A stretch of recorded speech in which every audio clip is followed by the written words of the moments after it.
Okay, family. So, what's good? Welcome back to Relationship Wise. This is episode 19. Yo, I'm racking up episodes. This is crazy. Now we have a special guest in the building. But before we get started, y'all already know the routine. I feel like a broker. But anyway, so go ahead and subscribe to the YouTube channel.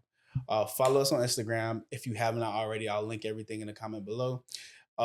If you are listening on any of the audio platforms, Spotify, Apple Podcasts, etc., go ahead and follow us. Give us a 5-star review.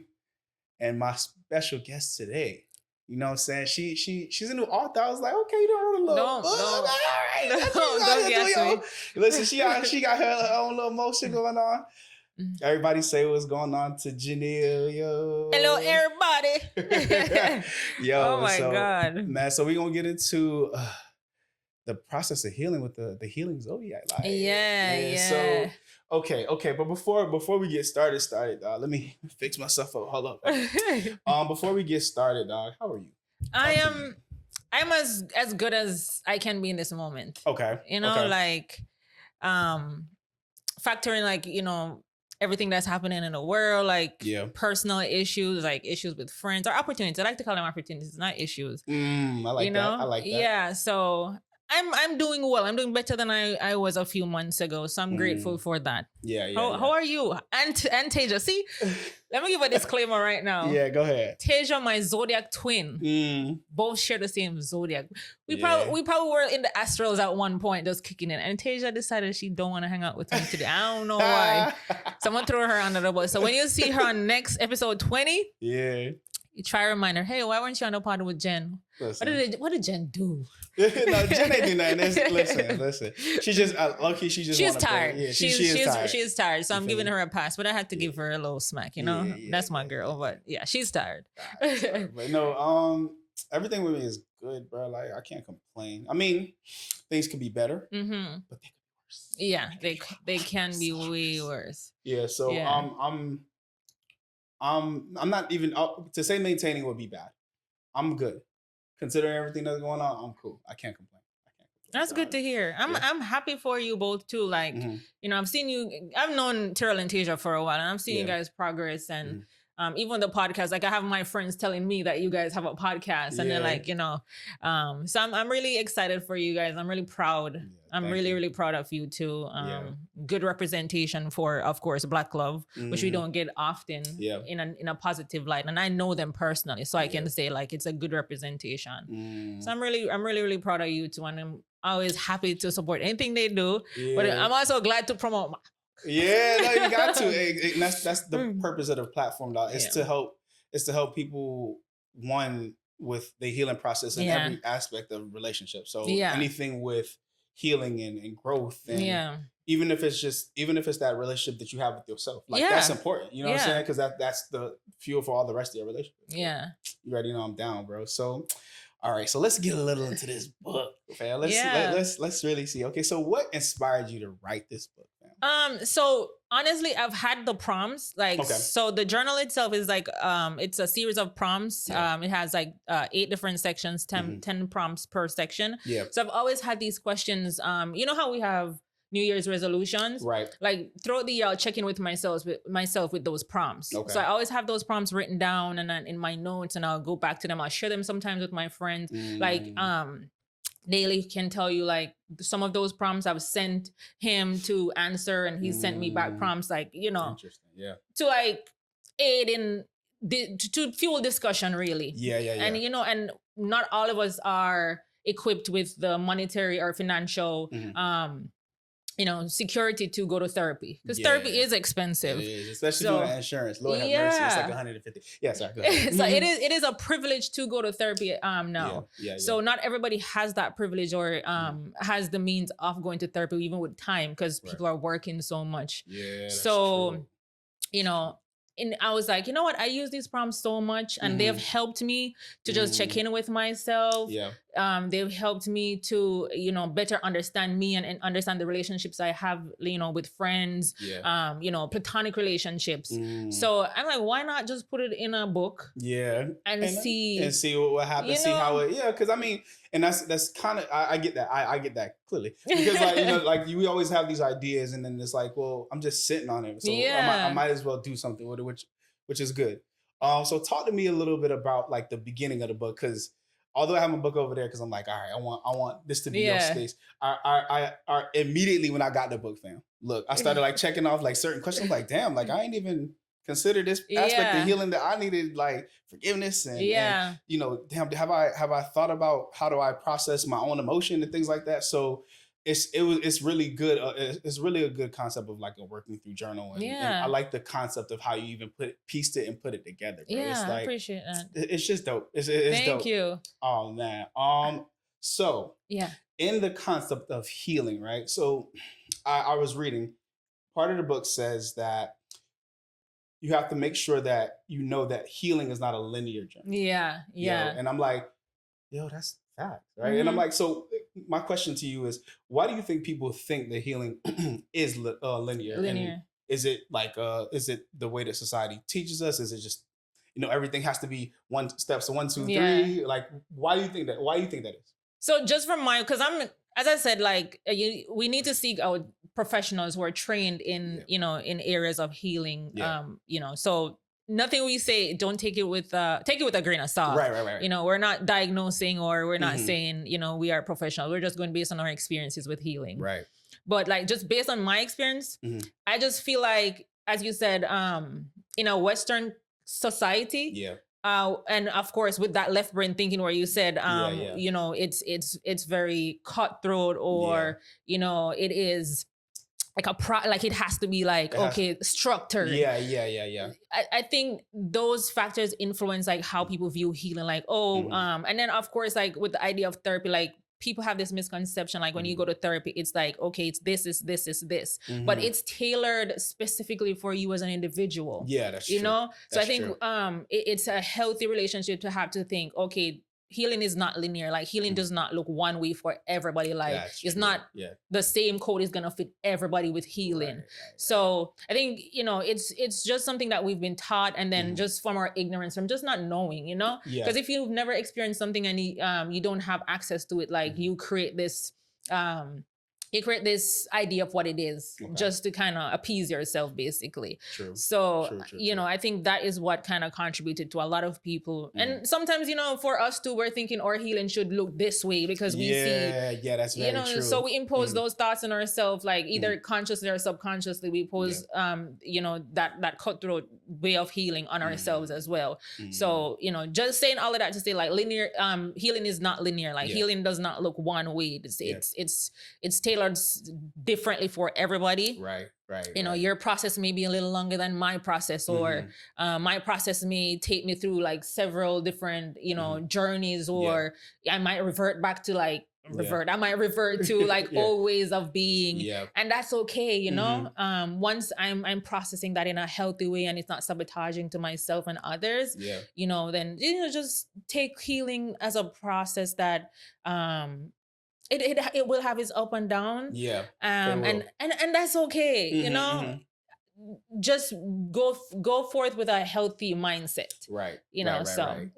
Okay. Look at you. Listen, Jen. Hey, dog. So it's crazy, right? When I first met Jen, I always knew you were always deep and you were also introverted. So like now seeing you like hearing we talking about shit like this is like, okay, look at let me tell you, I'm introvert. Like a lot of times I think people have this misconception, like they think, oh no, Jen is so outspoken and she's like, she always has an opinion for everything and she's so sociable. But bruh, that social anxiety, and that shit hit. I was sitting there like when that battery died, it's be dead. Like I don't have no wind down. Like when you're like winding down, I don't have that. It's like I can do it and then But we've come a long way. Like throwback. Like I remember the first time I met Terall, like it was at Vent? No, it was way before Vent. It was. I think the first time we actually met was at the same place that they hold Vent. Yeah. With Shell and Daly. Yeah. So that was like, oh my God, that was 2016. We were babies. Yo, yeah. So that's crazy to think about, yo. That's wow. Let me give you a story about Terall. Okay, go ahead. Terall and Daly drag me. Mm. So we're going to this Pan-African, because Terall is very like pro-black. Terall like knows history and like, you know, so Terall is that guy. Yeah. So Terall's like, no, we're going to this show and it's you know, it's very pro-black, it's Pan-Africanism. And I'm like, okay. Yeah. Get there, guess who's the main speaker, y'all? I want y'all to tell in the comment right now who you think was the speaker. Yeah. Do you remember? Of course. Listen. It was Dr. Umar, fam. It just is what it is. Yeah. And Dr. Umar, like, we were in the crowd sitting there, like, you know, Dr. Umar has pointers. Like, when he comes on to being pro-black, and he has some pointers, but then he has some very detrimental pointers as well. But during the segment, he was like, and you better not come up in here with no light, bright queen. I was like, the poor light brights here, because I'm not one of them. But the poor light brights, and the poor light brights. He was going in, and I was like cutting up. I'm like, nah, we can't take this man serious. I was looking at him, and they were like, y'all really did this to me? But I remember we did drag your ass to that shit in Orlando. Yeah, I mean, hey, listen, it's an experience. Yeah, it is. It is, dog. But nah, listen, while he does, it's funny because like there's some political points that he making. I'm like, all right. And then other points was like, when it comes to us being on point as a people, I'm like, so I get he is extremely polarized. So there's, I feel you. But nah, fam. I mean, and to this day, again, politically, it's like I be seeing his points. I be wanting us to do our shit as a people, but then it be like, but that and it's funny because it's like I feel like that about almost every. How do I say this properly? Not pundit, but like every black person who's trying to strive to do something, it's always like you got this look of them where it's like, I fuck with what you saying here, but over there, nigga, like what? Please, but you know, I guess as a people, we just not perfect. So it's like you just have to take it as it is and let it be what it is. But I guess on the topic of at least prominent people, who is, for lack of a better word, who is one of your more favorited healers, if you will, or like known healers that you actually kind of like maybe look up to or think about when you think about healing? Like famed or just like either or. So for me, I grew up with my great-grandfather who is he's a self-proclaimed healer in the terms of he used plant-based medicine to help heal before. Like he was very like medicine. He's like, listen, if I can't help you, go seek help from people who are professionally trained. Yeah. But he took an holistic approach first. He was not Dr. Sebi, but he took a holistic approach first. And then if he can. So growing up and seeing, and then my great-grandfather, he was very matriarchal. Like he valued women. Yeah, okay. And growing up and seeing how his approach to like healing and his approach to like holistic wellness, not only like for the physical but also for the spirit, that really inspired me. And every like for anyone who knows me, they know like I always honor my great-grandfather because that's somebody who first introduced me to what healing is, and just seeing how he interacted with his daughters and my mom, like, you know, that is one of the one of the persons that kind of plummeted me into this healing journey for myself. Yeah. So for him, I mean, y'all don't know him, but him. But if I have to think about somebody like in mainstream, if there's nobody, there's nobody. It's just a question.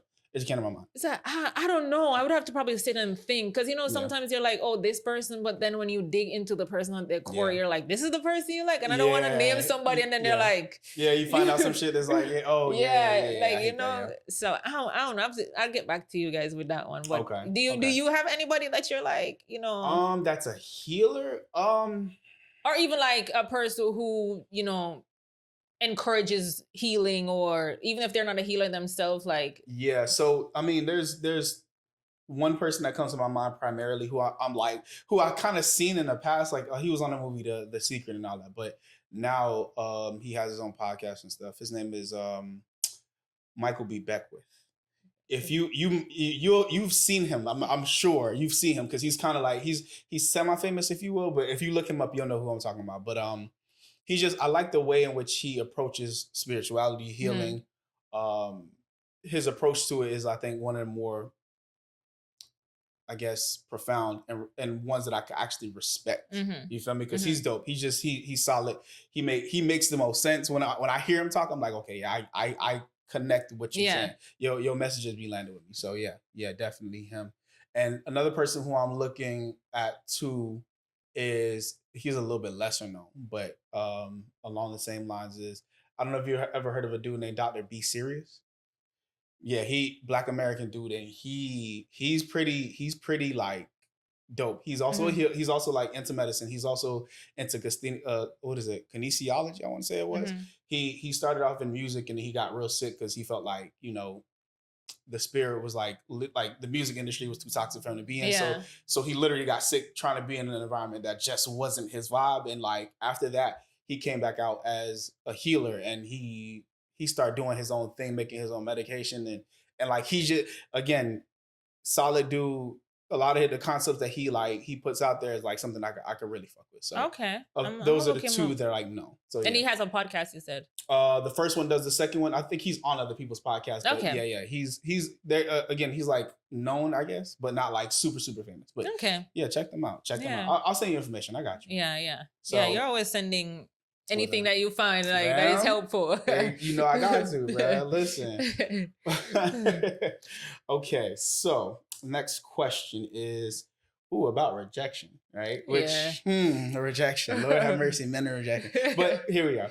All right, so rejection. So what are some of the tips on how to deal with rejection, right? Is there because I think this is it's a semi-personal question, granted. Luckily. I'm okay with dealing with rejection, but I know a lot of men aren't. So as men, we got to tighten up about that, because we harm women. We go all over the place doing the most when we get rejected by women. So my question is rejection mostly based on the ego? And what are some of the things that we can do to not feel so bad when we are rejected, and ways to just build self-esteem in general? Yeah, so it goes back to what you're saying too. Rejection, when you get rejected, whatever emotion it brings up, it could be from ego, and it could be just also from an emotional space, like, okay, why does this person not want my advancement, or whatever the case may be. It could be rejection from a job, it could be any rejection at all. So whatever emotion it brings up, I think is healthy for us to like sit with that. Okay, why do I feel the way I feel, or why does that no or that rejection make me feel, or what emotions am I actually feeling? Because a lot of times, like, our reactions or our anger is from not understanding the emotion we're feeling when something happens. So like, okay, what am I feeling from this rejection? Okay, is it like abandonment? Okay, let's dive into what this abandonment means. Like, is this coming from my childhood?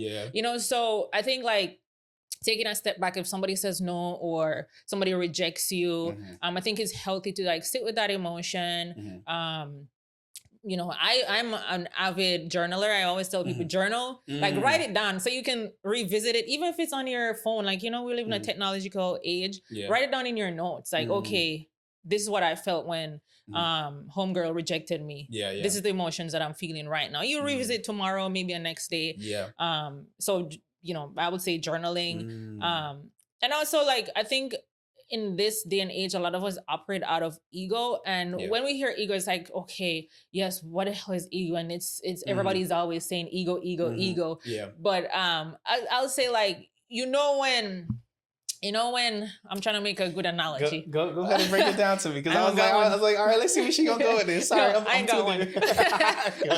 But when, like, say for example, like, you're super excited about something, like, something brings you joy, and then you try to share it with somebody, and they don't have the same excitement, or they don't have the same approach as you, and it kind of like dampen you, like, your spirit is like, dang, so what's wrong with you now? So and then that might be the reverse. Like, somebody might be sharing something that they're really excited and passionate about, and you don't feel the same way they feel about it, so you can't even give the same the same reaction. It's just the same thing when you don't get the reaction that you are expecting, and again, I always tell people, ego and expectations go hand in hand, because you have an expectation of what the outcome should be, and because that expectation was not met, your ego is bruised, or it's like, why? Because I'm all this and I'm that and I'm that and I'm that, but it may not be what that person is looking for, and that's okay. That's so true. That's okay. So it's being okay with the emotion, sitting with it, and don't project it onto the person who is like, who turned you down, or who said the no, or who rejected you. You know, that, because that projection is not healthy, and it can, you know, escalate into, we've seen it, like especially with women, where, you know, they're being attacked because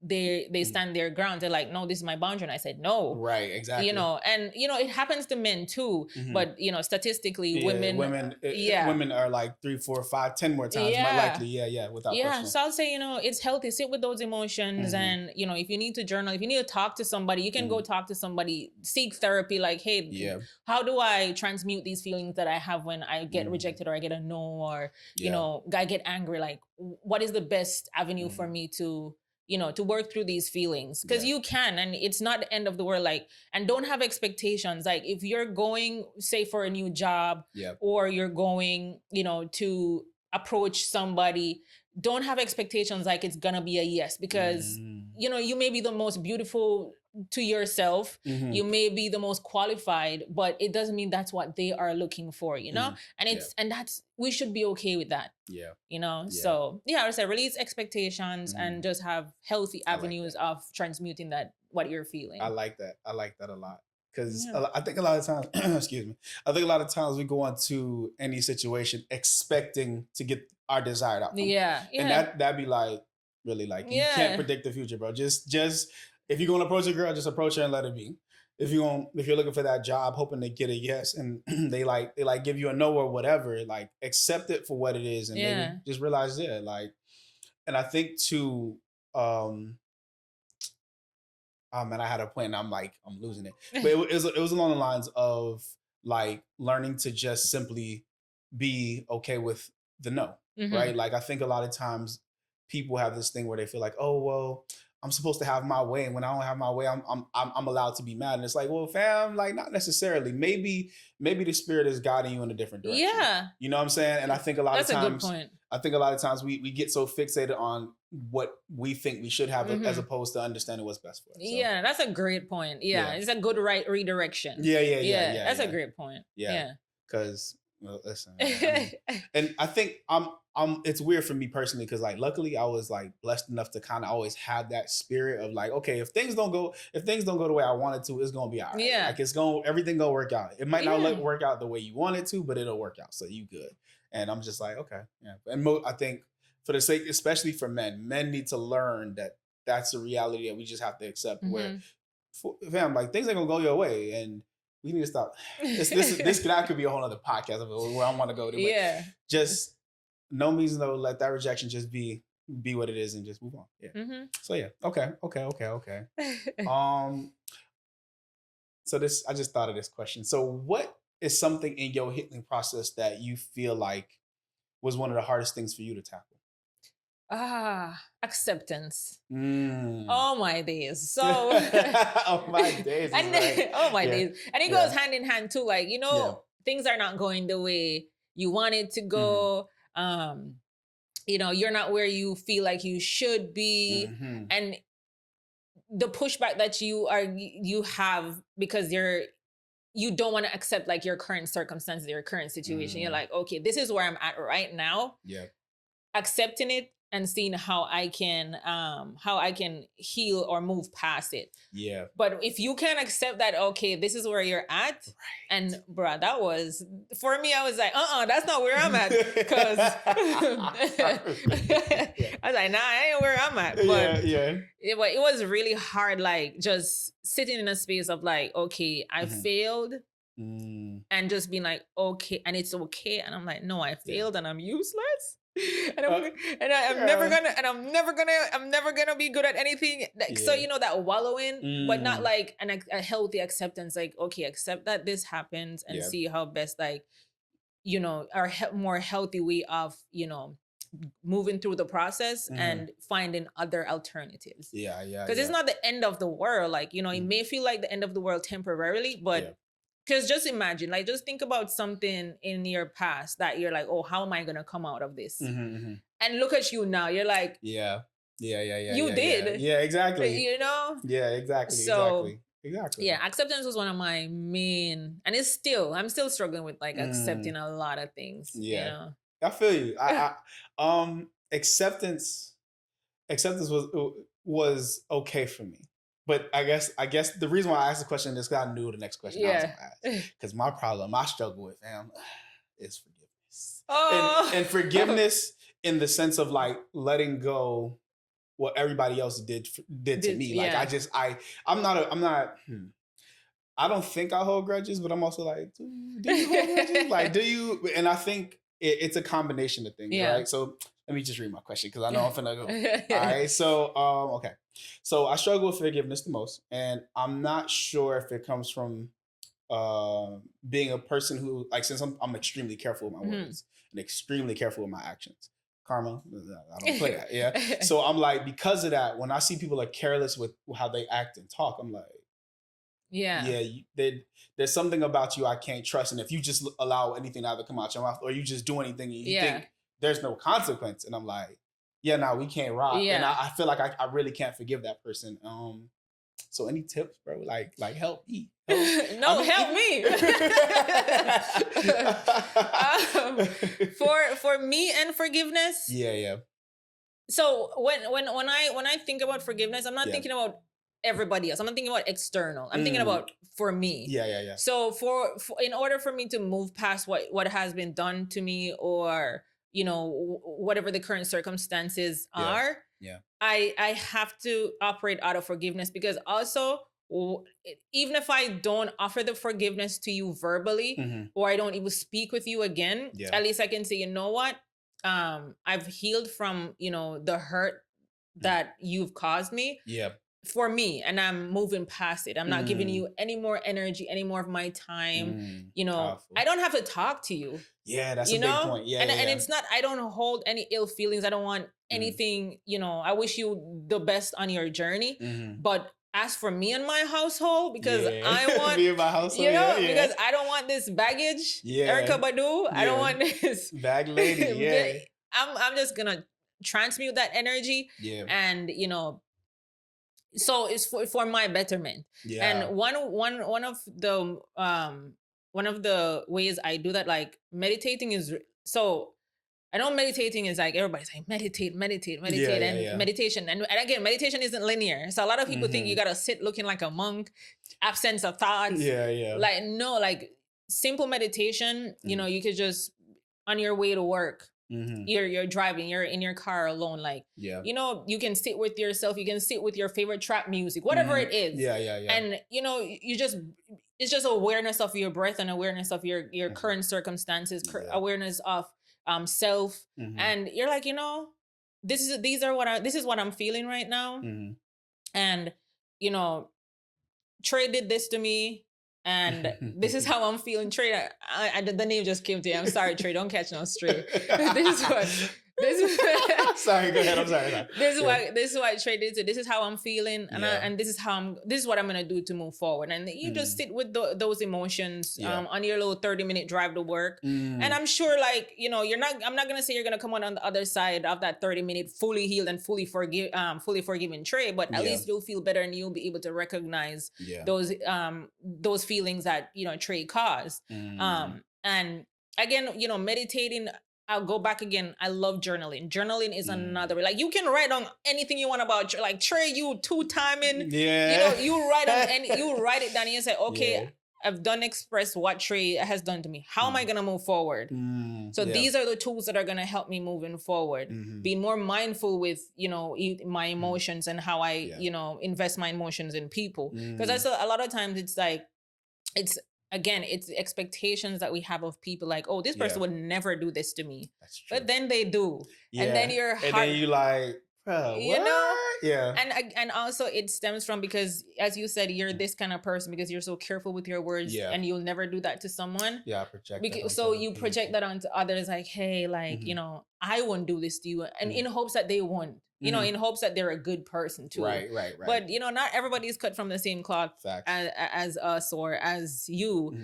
So you know, we have to also give people grace that, you know, you know, they some people are just arriving in this whole idea of healing. Some people didn't even have the tools or the resources to know that it's even a possibility. Like, you know, because I know you, I know like you come from like a healthy structure. So you were equipped with like a lot of the tools, and of course society and influences a lot of, you know, who we are.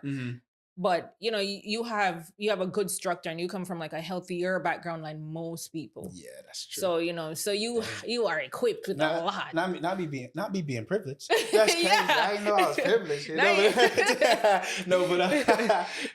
But no, I feel you. I think, and that's crazy because that's so crazy. I knew that to be true in a lot of ways, but also I'm thinking, just because I'm this type of a good person, if you will, good doesn't always have to be one dimensional or look the same way it looks for me. Like some people could just be reckless with their words, and that's their version of good, and then them being or doing or whatever, it doesn't mean that their intention is bad or they mean to cause harm. But and as you said, like, if I'm in an argument with somebody and I don't curse and I don't yell and I don't scream because I don't come from that background. I'm not, you know, I'm not from an environment where we settle any differences or anything that we have going on with like yelling and even some people aren't from that background and they yell and they scream. Right. But I think a lot of times is like we don't have the verbiage, or we don't have the communication style to say, this is what I'm feeling. True. So instead of like having the language, the only thing we know is, okay, the way I'm feeling right now, I want to yell and I want to scream. Right. So that's what they'll do. And that's what some people do. So it's just for a lack of like, you know, it's just ignorance, for lack of the language. Like a lot of people don't have like healing languge or therapy talk. So they don't know how to like express themselves. And, you know, we have to give them grace to an extent, because you don't want to do that to the detriment of you. Right. But you have to, you know, extend a little grace, because not everybody is equipped and privileged. I know, right? That's crazy. But you know, that's true. That's very true, man. I mean, a lot of people aren't as lucky in a lot of ways. And I didn't, you know, it's crazy. I knew, like I said, I knew that, but I didn't understand the level of, I guess, mental health or healthy mindset and background I have, where a lot of people have, you know, they didn't have that. And I think too, what's so crazy is, I want to just credit my parents, but I realized that I had a village when I was a kid, and I didn't even realize it. Yeah. Whether it was like when I was like 14, 15, 16 or so, teenage years, I worked in a barbershop, and in a barbershop I had maybe like eight elders, Jamaican, Black American. So like they would literally sit down and give me wisdom on any and everything. Yeah. Where most people didn't have that. So I'm like, oh, I do have a toolbox. I didn't even realize, like, oh, okay, that's probably why I'm a lot more even keeled and chilled. So that makes sense. That's true. Sense. And to go to that too, like, community is so important. Like, you know, because we get to see like a scale of how everybody handles things. Like, you know, you having like Jamaican background and then an African American background. So you get like, I'm gonna say the best of both worlds. Hey, like, other Caribbean countries matter, right? Right. But it's just like, you know, you get the Caribbean, you know, how they, because having Caribbean roots, heritage, like it can either be detrimental to your mental health, or it can be healing to your mental health. And I got both of it in my family, so I feel you. Yeah, go ahead. And I think one thing I've realized since being in America too. The shout out to like the African American community, like they're quicker to get to like, or to hold each other accountable than like back home. For me, just for me. Maybe okay, your personal experience. You know, because the African American family members and like friends that I've been around, like they come from like a healthier, you know, setup, a family structure, than what I'm normally used to. So I was like, oh, okay. So, you know, and you'd have kids being, or, you know, children being encouraged to like, okay, so what is it that you don't like? Even if it's with a low attitude, they're like, okay, what is it that you don't like? Well, mom, I don't like this. And I'm like, yeah, and you're in a Jamaican parents' household, that ain't running, that ain't flying. And you know, and it's healthy because your child is able to express to you like, hey, I don't like this. Yeah, that's true. But back home, you say that, they're like, you're not no manners. right. You attack immediately for voicing yourself. You know, so it like really gave me a good outlook. I'm like, you know what? Because regardless of where you are, you know, in the Black diaspora, healing is healing. It don't matter the color of your skin. So when I looked at it, and I'm like, you know what? If my cousin's over here in America doing that, shoot, yo, mommy, I don't like. I don't like the way you're doing this. Just chill. Let's talk about it. And then, you know. And then one thing I'll give my dad credit for. My father always encourages, like, my father would never like. And this is a good representation of Black men. My dad would never put his hands on me. 'Cause he doesn't hit overall. Like, my dad is like anti-beating kids. But I remember one day, like, I was probably 9, 10. And one of my stepmom, my dad had a few. One of my stepmom was like, oh, you need to whoop her. Because, I don't know, I probably was rude or something. Hey. And my dad is like, are you crazy? She's a girl. That was his first thing. He's not even thinking like, he's like, she's a girl. And I'm like, huh. So he's not supposed to put, so in my head, and I'm like, that's healthy for me. Cause I'm like, so that's a healthy introduction to, okay, a man isn't supposed to put his hands on a woman. Cause if my dad had whooped my ass now, I would be like, okay. Right. I guess it's it's normal, and on top of that, another woman is supporting this idea. Yeah. So my dad's like, hey, no. My dad is like, nah. My dad, oh my god, I used to be like, I remember one time when I don't know what I was doing. I was probably cutting up, and my dad gave me a lecture. It was like almost 3 hours. I'm like, bro, if he had whooped me, in my head, I was like, if he had whooped me, it would have cooled. And I would be back to watching TV. Right. I was like 3 hours in. I was like, this man. He told me about his life and and that was healing, because now I look back, it's healing for me, because if I choose to have kids, then I know, like, okay, like, you know, having conversations with them, it's better. It's a better alternative. It's the only alternative, because putting your hands on a child is crazy, but it's a better alternative, and it's also healing because you get to understand, you know, both the parent and the child. So yeah, I don't even know what we were talking about. But well, forgiveness. No forgiveness. Yeah. But no, that's how I go though, fam. But, no, that's facts though. That's dope. Yeah. That's dope, fam.